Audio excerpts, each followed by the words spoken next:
ನೀನು ನನ್ ಬ್ಲಡ್ ಅಲ್ಲಿ ಬಂದಿರೋದು. ನೀನ್ ಹೆಂಗ್ ನನ್ ಕರ್ಕಿ ಅಂತೀಯ? ನೀನ್ ಹೆಂಗ್ ಕರ್ಕಿ? ನೀನ್ ಅವ್ಳ ಬಟ್ಟೆ ಎತ್ತಲು ಕಣೋ, ಬಟ್ಟೆ ಕಿತ್ತ ಎತ್ತಲು ಕಣೋ. ನೀನ್ ಅಸಹ್ಯವಾಗಿ ಮಾತಾಡ್ಬೇಡ. ನೀನ್ ರಶ ಅವಳ ಬಟ್ಟೆ ಎತ್ತದ್ಲು, ನಿನ್ ಅಕ್ಕ ನಾನು. ಬಟ್ಟೆ ಕಿತ್ತ ಎತ್ತಿದಕ್ಕೆ ಬಟ್ಟೆ ಕಿತ್ತ ಎತ್ತದ್ಲು ರಶ.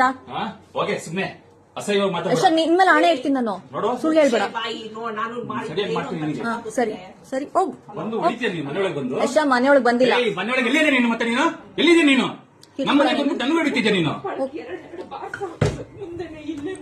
ಎರಡ ಸುಳ್ಳು ಹೊಡೆದಿರೋದು ಪ್ರೂಫ್ ಇದೆ, ಮಕ್ಕಳಲ್ಲಿ ಊದಿರೋದಲ್ಲಿ ಯಶ ಹೊಡೆದಿದ್ದೀನಿ.